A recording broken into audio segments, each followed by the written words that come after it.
are listening to Talking Soaps. I'm T. I'm Josie. And today we're going to be talking about our favorite daytime soap opera, Beyond the Gates. And we have a lot to talk about today. I want to start out by talking about Joey. He's the man. Okay, so Joey is not crazy. He put 2 and 2 together and he came out with the sum of Randy and Haley. And it added up. he did the math. And apparently for Joey, the math is not mathing. He has questions, and Randy and Haley, they need to supply the answers.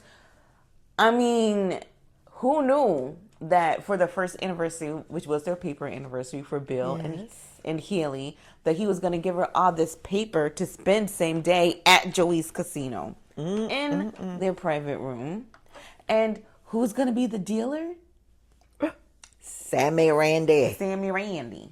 Well, in this case, he's Sammy because Bill doesn't know that he's Randy.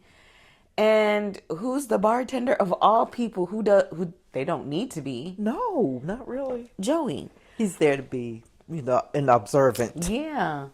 And so when Randy walked in and he saw that Bill and Haley were there, I feel like his mouth nearly hit the floor because he was all in. He was just like, Joey was like, hey, you're going to be the dealer for this party. This okay, boss. Party. He was like, okay. So he goes in there and when he looks up and sees who the people are, his mouth, I mean, you could have went over there and picked it up off the floor and handed it back to him because he was just like, oh my gosh.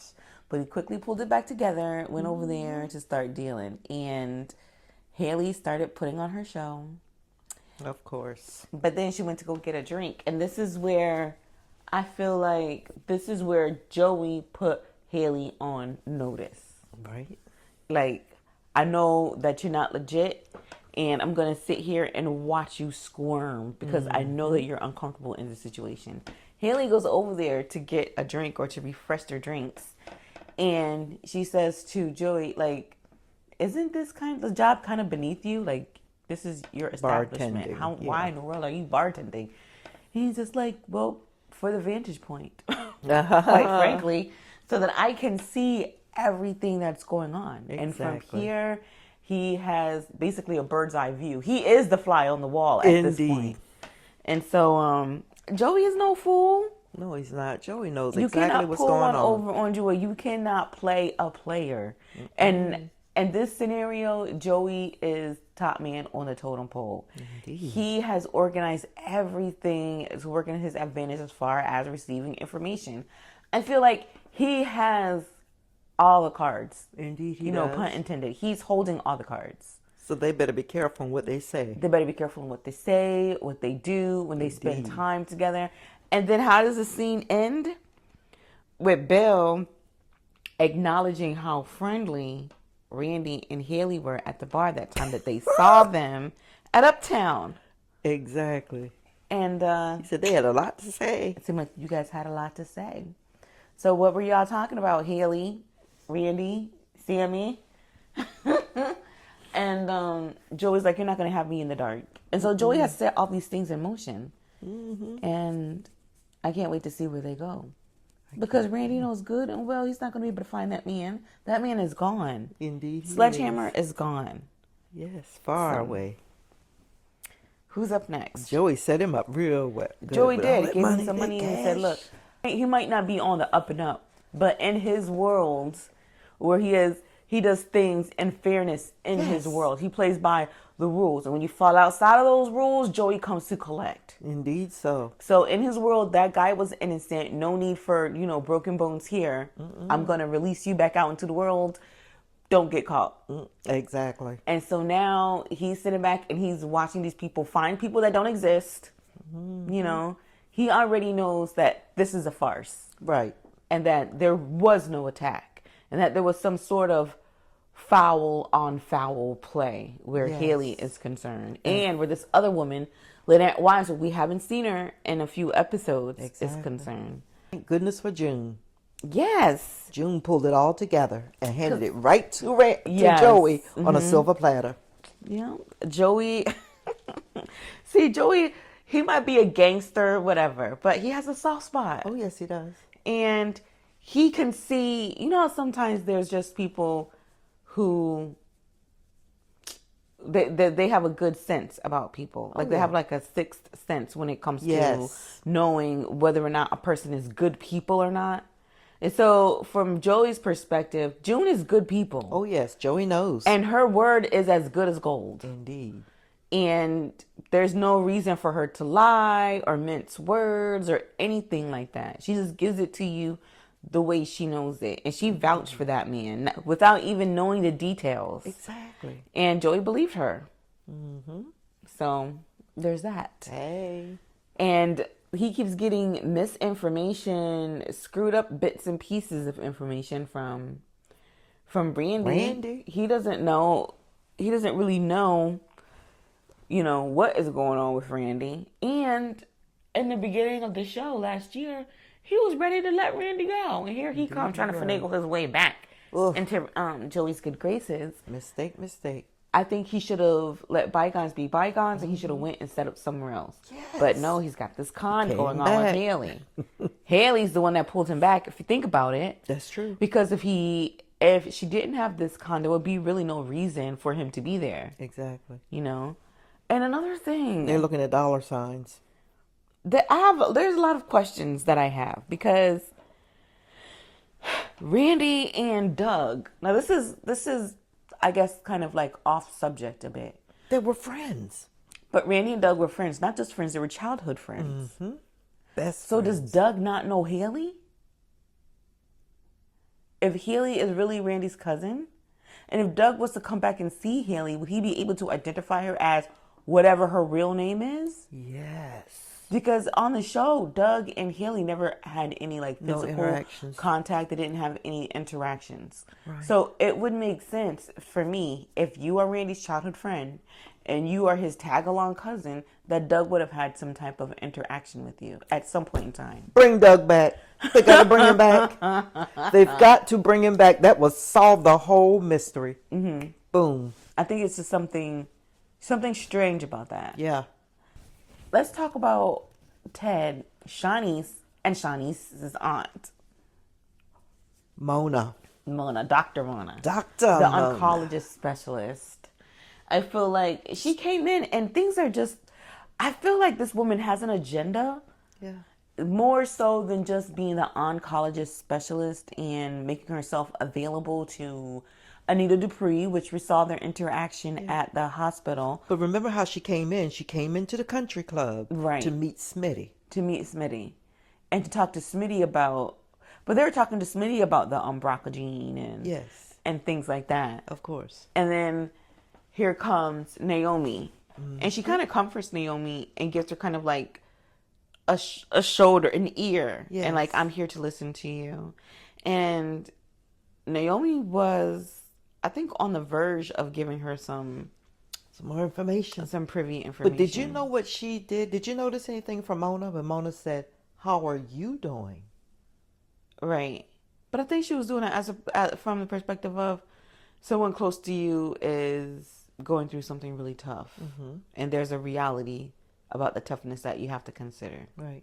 I don't think it was so much of that she knows what Naomi is going through. Well, she doesn't know yet, but I think she has like an inkling of something. Yeah, she might have an inkling of something based on their conversation and the way that Naomi was leaning in. Because Naomi, I feel as though she was getting ready to reveal to someone. Because that's a big burden. Yeah, because here we have, that's a burden on Ashley too, being the only one that knows. Absolutely. Like Anita goes in for treatment and the regular nurse, or the nurse that was supposed to be there, it isn't there. And so Ashley is in her place. And which I'm getting more and more used to seeing Ashley as a mainstay character on the show. But Ashley is there to provide her with care as she goes through chemo. And then Anita makes this statement that she's so glad that her children and her grandchildren her grandchildren don't have to be burdened with having this gene and, you know, possibly having to face this in the future. Right. And then here you go, Ashley knows it all. Yeah, and then she can't say anything out of respect for her friend and also out of confidentiality. Exactly. The keeper of secrets, these nurses are. Yes. And it's really not fair to, it's not fair to Ashley for Naomi to make that kind of, to put that kind of demand when you know that someone is going to need support from their family. You know what? I have a question. Shanice is the head nurse there on that floor. Mm-hmm. Does she know? If it didn't come across her as one of her patients, she probably doesn't know. I wouldn't put it past. I'm telling you, I wouldn't put it past I Shanice. wouldn't put it past Shanice to know because you come across people's records and stuff all the time as a nurse. So she may very well know and just be keeping that piece of information to herself because Shanice knows how to hold a secret. Yes, she does. She knows how to let them go too, but she knows how to hold a secret too. She mentioned that on the show. Yeah. I know There's all kinds of information that she probably knows. Oh, yes. So I wouldn't put it past her to know everybody's medical business. And trust me, being somebody who worked in an office that had access to information and you have to keep the information close to the chest. Oh, yeah. I'm pretty sure Shanice knows. I mean, if we're dealing in like real life situations, Shanice knows something. Oh yeah. But there's something weird about her aunt, Dr. Mona. Yeah, but I like her character. I like her directness, and I like the way also how she kind of grilled Ted in a way, because Ted was just like, but Ted gave it back to her too. Yes, he did. It was just like, because if it came down to me and her working at the hospital, she could work at the hospital, and I'll just take my money since I make all this money anyway somewhere else. I got it like that. And I could set up shop somewhere else because he cares that much about Shanice. Yes, he does. And so I like Shanice and Ted together. I love them together. I just fear for Shanice's sake that if the opportunity presented itself, the opportunity being Nicole, that he would go back to Nicole. I don't think he would. You don't think so? I think he's found a good thing in Shanice. I do too. She's way different from Nicole. She's very different. Yes. She's young. She's vibrant. Yes. She is not saying that Nicole doesn't have like young energy or anything like that, but Shanice is fresh. She's like a breath of fresh air. Yes, she is. And she's not as uptight or pretentious. And apparently Nicole, not so much, but over the years, she's become more and more so. And now she's just kind of letting go again. Yeah. But Shanice is just like, I'm free now. And I'm not playing no games. Right, I'm not playing any games, and I'm not planning on changing who I am for anyone. So I like her with Ted. I also like their balance. Because she's not going to let anyone run her over. And, she stands up for herself. She set standards and she set boundaries. And I like that. And I think that Ted kind of needed somebody like that. Yes. But I do think that he still has a soft spot for Nicole. I think he'll always carry that. They have children together. I mean, yeah, and they've been together for 20 plus years. Yes. You can't just walk away from all of that. No. And not carry something. But someone. I think the door will always be open for Ted. Yes. For where Nicole is concerned. Oh, yeah.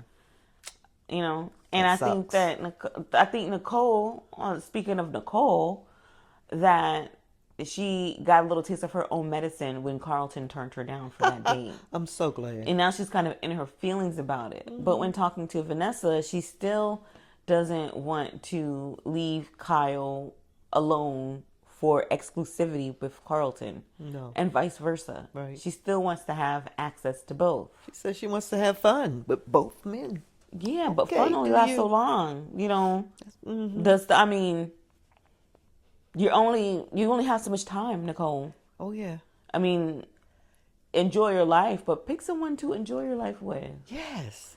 In my opinion, you've had your fun, because they're not going to, even men at some point are going to get tired of being number two. Drag along. And you don't want to, you're running out of tape here. Yeah. You're running out of tape. I can't see her and Carlton. I don't think that's a good pairing. I don't like her and Carlton together either. I think Carlton's crazy. I think there's a wire in his brain that I think is loose. And I think under the right circumstances, that thread is going to continue to unravel, and he's going to like Yes. lose it somehow. I can see him with a He bad is a temper. walking red flag. Yes. There's a lot of red flags on this show. Oh, yeah. And he's one of them. He is insecure. He's jealous. Oh, big He time. seems, and I can see him being possessive. He has a temper, Yes. you know, and those are red flags, and those are She not to does be not be- ignored. She needs to walk away from that. Gotta watch the company be she friends. keeps. Let's just be friends. Okay, I'm ready to just be friends. Because you're not gonna 48-hour me. Okay, I'm not gonna be in the first 48 messing around with you. Right? No. Anyway, so I feel like we're just talking about this. I mean, I know they're like one family because it's like I'm getting ready to like segue into Kat and all of her yes. drama and everything. Yes. So now we're talking about Nicole's daughter, Nicole and Ted's daughter, Kat. Yes. And Kat is so we already talked about Kat and Tomas not moving in together, and that was because Kat didn't want to previously. Now that she has nowhere to go, she's just like, let's move in together. And he's like, no, you're not going to pull the wool over my eyes. I know what this is about. She's a ticking time bomb. Kat is super self-absorbent. She is very selfish. Yes. To a point where she doesn't even see how selfish she is. And she does have some underlying jealousy issues of Chelsea. Yes, she does. But look, remember the confrontation she ran into with Eva and Leslie at Orphagines? Right. Oh my gosh, that was very explosive. That was explosive. And what did Leslie say to Kat? Do you remember? No. 'Cause I know she pushed Eva out of the way, like, move, girl. Yes. I got this. Because Eve was like, this is getting out of hand, Mom, let's stop. Because Kat was like, talk about my mom one more time. And then and then Leslie was like, bet. Move out the way. Talk about That was funny. Again. That was funny. I said, oh my gosh, the claws are out. And then Eva was just like, Lord, there goes Mama. And Kat just stood there and took it, and there weren't any real repercussions. Nothing. She just allowed Leslie to say what she was gonna say, and then Leslie made her exit because that's what she does. She's or all, was it Kat's Kat? all talk.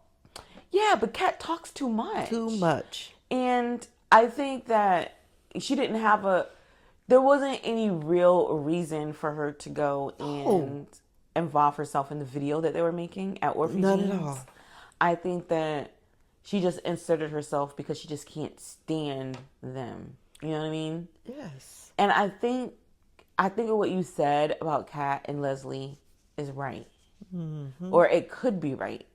And I don't want it to be, because I was bent on this theory that Nicole and Bill had this affair and they produced Kat and that nobody knows that Bill is Kat's real father and that Chelsea and Kat are actually sisters. But no, I think that there is a world where Kat and Eva were switched at birth. And what is making me think about this is a point that you made about Kat and Leslie having very, very similar personalities. Oh, yes.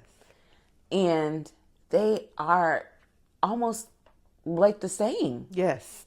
They're relentless. Yes, they are. And they are so determined in almost the same way. Yes. And I think this is so weird. I think that Kat may very well be Leslie's daughter. And saying that makes me hurt for Eva's character. I know. Because Eva loves Leslie as her mother. She does. She'll do anything for Yeah, her. she does not agree with what this woman does, and she knows that she has some seriously questionable, unethical behavior. Of course. But Eva loves that woman. Yes, she does. Like, that's her mama, and she Mama. risked her own her own freedom to make sure that her mother wasn't convicted of a crime to go to prison for a very long time. Oh, because yes. out of the virtue that woman is her mom. Right. And if you look at Eva and like her natural qualities and the things that she stands for, that is Nicole and Ted's all daughter. day. Yes, that is Nicole all day. All day. And then early on, when you watch like the first season, there was a strange mutual connection, almost like a mother-daughter connection Yes. between Nicole and Eva. Yes. Do you notice how Nicole's always taking up for Eva? Yeah, Nicole, but see that I also think that's because Nicole is coming from the point of view of, not just a mom, but a psychologist, and she's always seeing the better. Yes. And she knows that essentially Eva's been a victim of her mother. Oh, yes. She's been victimized by her own mom. By her own mother, yes. And I think that the real reason why those DNA papers came back saying that Ted was her dad, because Ted is indeed her father. And Ted is indeed Kat's father. But nobody determined who was the mother. Exactly. The mother. And it's just like, it's chilling almost that Leslie would go to these lengths to make sure that her daughter was actually raised in the lap of luxury. Yes. Was actually raised to be a Dupree. Indeed. And if you look at Kat, she revels in the idea of being a Dupree. She loves it. Like you'll never be a Dupree. Right. It is all over her. Just all over her. Greed. And come to find out, she's Leslie's daughter. Mm-hmm. Oh, when this I can't wait till becomes unveiled, it's gonna be jaws on the floor. I might have a viewing party for that episode because, wow. Who you got? Who's next on the docket? Chelsea and Kat's argument. Kat. That doggone Kat's everywhere messing up things. She's bringing everybody down. Kat she's destructive. She self-sabotages. Yes. Right? And she projects. Oh. It's just like, no, it's not my problem. It's your problem. Yours. But no, Kat, it is your problem. You are the one with the issues. It's okay. And I think she also acknowledges that the relationship that she has with Tomas is not necessarily a romantic relationship, but it's one not even out of convenience. It's for parents. I think Tomas even recognizes that. Tomas, he just wants to be in the know, in that Dupree family know. I think right now, being in a relationship with Kat is helping his professional career. Yes. When his professional career is solidified, or, how soap operas are, maybe even before then. But I think right now, the goal of the character is to be in a relationship with Kat until his career is solidified. Oh, yeah. And he's going to let Kat go. He's not going to need her for upward mobility anymore. No. Because right now, Kat is just a vehicle. Yes. A vehicle to a means. Yes. Like she's a means to, where he wants to accelerate in life. But look, he's going to want Eva, and it's going to be too late. Yeah, it's going to be too late because Eva is right now, she's falling for Isaiah. Big time. Who's a police officer or an FBI agent, a detective, CIA, DEA. Undercover something. It might be DEA because of my goodness. I don't know. He's something. I think he's mixed with the FBI. He is something, okay? Mm-hmm. But I think that he is the professor, the counseling job at Banneker is a cover. For the mission that he's really on. Yes. And I can't wait for this to We got to come back to him, but let's finish with Chelsea, because that was explosive, too. Yeah, so her and Chelsea had an argument, but Chelsea was pointing out some things to Eva that Eva was not ready to reveal about herself. And it was like, basically plain and simple, are you jealous of the relationship that I have with Madison? Yes. And I think that we can say yes. And I think one of the reasons why we can say yes is because they are actually in love. They are. And not only that, I think she's jealous of Eva because Eva has Isaiah. And she sees how that relationship is blossoming. Everybody around her in the relationship is blossoming, except for her. Yes. And who also shares this? Leslie. Everyone else is in a romantic, growing, nurturing relationship. Exactly. Or has someone. Mm-hmm. And the thing about it is Kat has people around her that love her, but when it comes to like being in a romantic relationship, like her relationship is not based on romance. No. It wasn't even based on physical compatibility. Exactly. It was really just based on upward mobility, appearances. I'm dating a lawyer at a big time firm, and I'm of a Dupree pedigree, and this is what my life is supposed to look like. Yeah. And then for Tomas, he is a lawyer at a big time firm, and he needs to have arm candy. Exactly. That is also a part of a respected member of the community. Boom. Nail on And the head. that's basically what their relationship is about. Yeah. And everyone around Kat is having these like exuberant love affairs. And not just and it's not just love, it's also like out of purpose and out of there's depth in other people's relationship. Like you hear Tomas talk about like his love for those books. Oh, like yes. when he's talking like to Eva could care less. I know. Eva could care less. She ain't read not one chapter of any of those books. Not Eva, Kat, but Kat could care less about those books. I know. And she has, and see nor how does she he has want that to in try. common? He has that in common with Eva, not with Kat. He has that in And common. she's jealous of that. If Kat really wanted to kind of like bridge the gap, especially like in their interests, she would maybe Girl, pick up a book.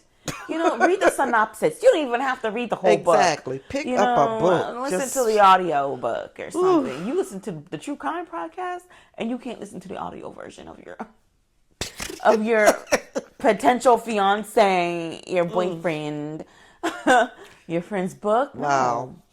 So yeah. So she is, like I said, I feel like Kat is very self-sabotaging. Oh yes, she and is. When Chelsea presented those facts, Chelsea lowered the boom on her. To her, then she was just like, why would I be jealous of you? Kat has herself on such a pedestal that she can't come down and see the world from somebody else's eyes. Oh. And you are not the prize, Kat. You're not. And it seems as though her world is kind of just closing in on her. Yeah, it is. Like at first Chelsea was going to be going to Copenhagen. Yeah. Of all places to go for this research. She was going to go to Copenhagen and she was going to feel abandoned again. And it's just like, why? I'm telling you, I feel like Kat is on the outside of the family. And she thinks that she just gets this brash and rash behavior from Danny. But even Danny has a bit of even Danny's in a committed relationship that is based on like mutual affection. And look at her mom. Her mom's out partying, having a good time. Got two men. Her mom's like, look, I'm living my life. Right? Kat, you do you. And Kat sees that and she's like, oh, here we go again. Because Kat is so upset. She's like, I could never because I'm a Dupree. And I think the fact that she's so stuck on being a Dupree and so stuck on like preserving this image that she built for herself that she can't let go and just let herself have a good time.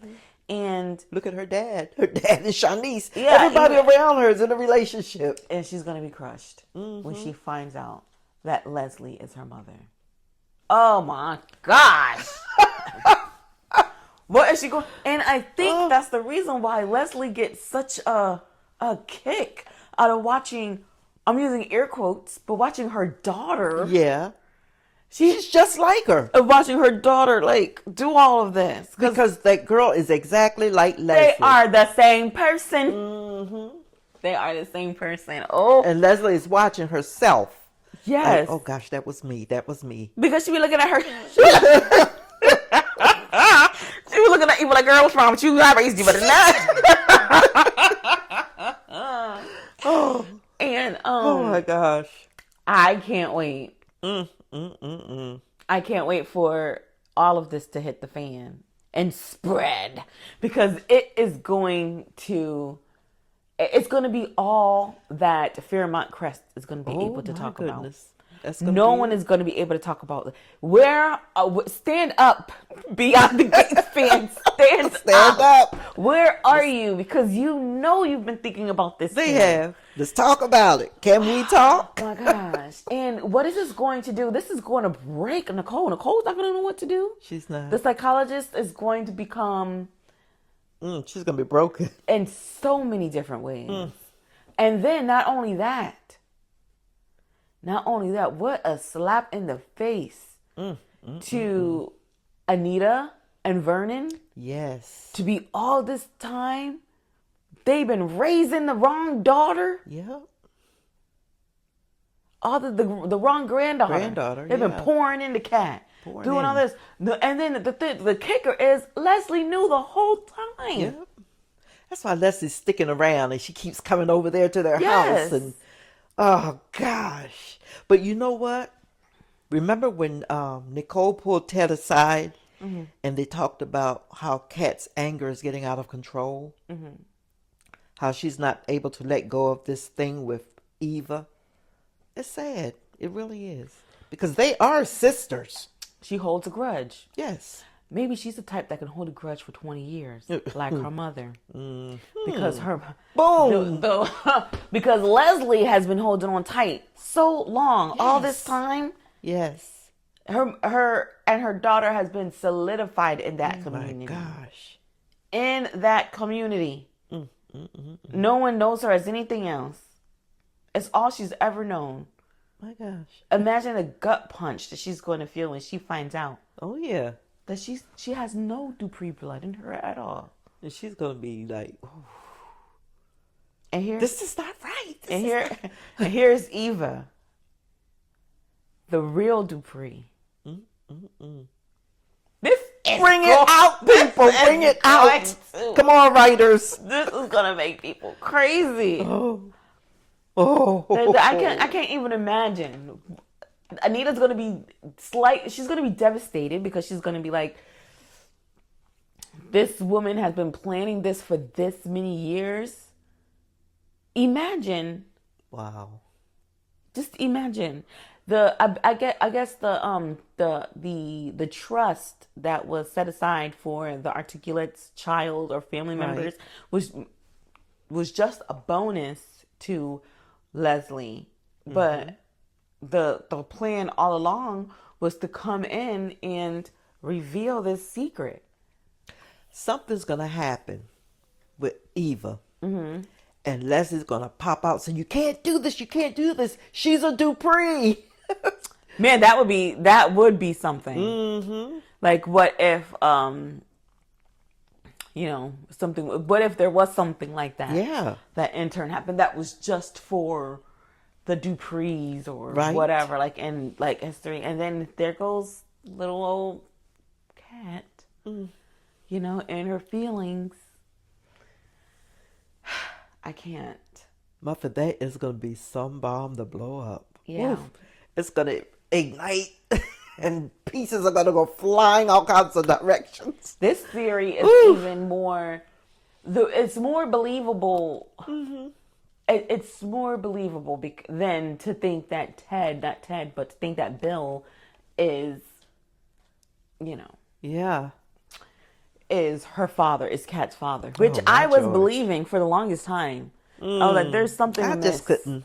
here. I believed it. And the more and more I watch and the more I pick up like on the cues, behavior cues, even wardrobe.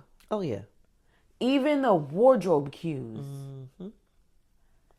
And for people who don't like realize like wardrobe is as much a character in the show as the people themselves and the lines themselves and the environment. Wardrobe is telling a story too. Yes.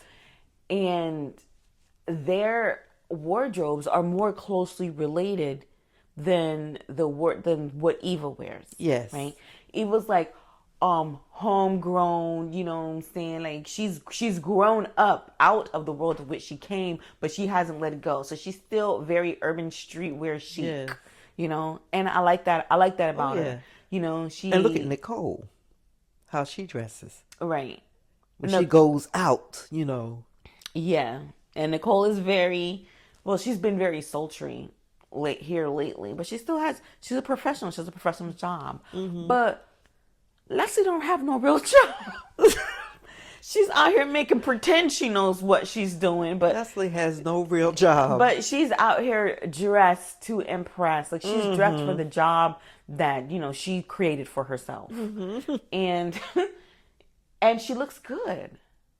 And their outfits complement each other more so than she and Eva. Yes. So, I mean, that is another thing. I mean, yeah. Let's talk about Smitty. Have you noticed that they have been bringing Smitty into the picture more and more? Because Smitty is that guy. He is that guy. But I want to know what pre-Smitty is prior to Martin. Well, he was probably just, had like, I can see Smitty having like a regular like suburban upbringing, maybe not necessarily in the world of like cotillions and like the black upper class and all of those like ABC and 1, 2, 3 clubs, Right. He's probably hasn't been like introduced to that part of the world. A lot of people haven't because it's such an exclusive club. But where is Smitty from? I don't know. Where's his people? I don't know. But you know what?